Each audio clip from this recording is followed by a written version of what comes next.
we're talking about my 5 minimalism confessions. Hey everybody, so today we're talking about our minimalist confessions, and this is a collab, so be sure to check the description box for the other ladies' videos. I'm excited to hear all the dirty details. Okay, so for me, this is a journey, and I have not arrived, and I never will. I am not a single person. I have a family and pets and all that stuff, so we have stuff. When I talk about minimalism, I try to come at it from a practical standpoint. I don't think I'll ever get there, just being honest, and so rather than have it be an all or nothing thing, I just have to use moderation and do what works for me. So a few of the ways that I am kind of minimalist is capsule wardrobe. I'm down with that. I'm totally into that. Makeup, obviously, nothing super fancy going on here. Kids' toys, just because it drives me nuts to have stuff everywhere. That's a really rough one. So we don't have a super ton of toys. I mean, it's definitely, depends where you live in the world. Obviously, I have a lot more toys than some people, but as far as my culture and my country, we're pretty minimalist with toys. Also, if homeschool curriculum, I'm pretty minimalist. Not a super ton there, but 5 of the ways that I am not minimalist. Books. Now, with my homeschool curriculum, I'm pretty minimalist. I don't have like a super ton of different things for different subjects. I keep it pretty simple. I use unit studies, that sort of thing. But books is a different story. And I actually tried to convince my husband to help me part with some books, and he enabled me instead. I was like, babe, I need to get rid of some books. You need to like tell me to get rid of some books. Help me, like encourage me to just part with some of the stuff. And he's like, but you homeschool. And I was like, okay, that didn't help at all.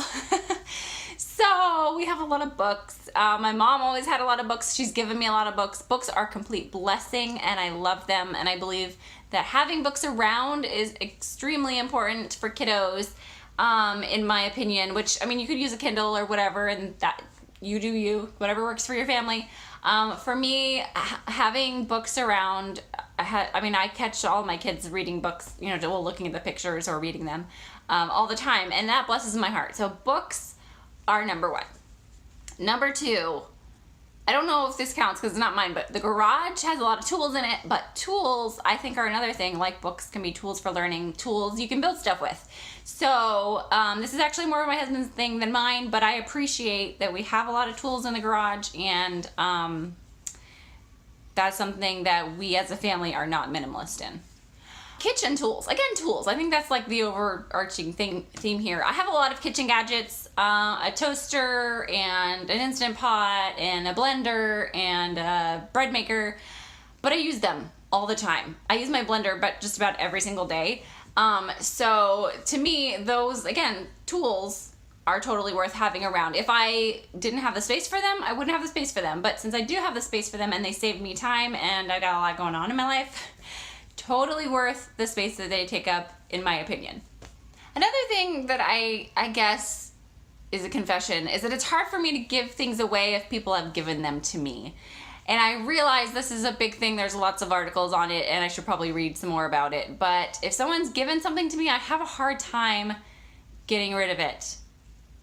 I just do. So I have a lot of things that people have given me that I haven't parted with yet, just because I feel bad about getting rid of something that someone's given to me. I think number 5 would probably be that I believe in food storage, and it's not a religious thing for me, but I just believe that it's important to have food around. I live in a state where hurricanes come, and I see empty shelves, you know, once a year or so when a hurricane's coming, and it's just important for me to have a reserve of some food for if something happens and me and my kids can't get to a store, or there's nothing at the store, or we lose power, or etc., etc. So I do buy in bulk. I bulk grains and beans and that sort of stuff. So when it comes to buying food, I don't buy just what I need for the week. I buy to stock up. So that's everything on my list. I think that's all the areas where I'm not minimalist.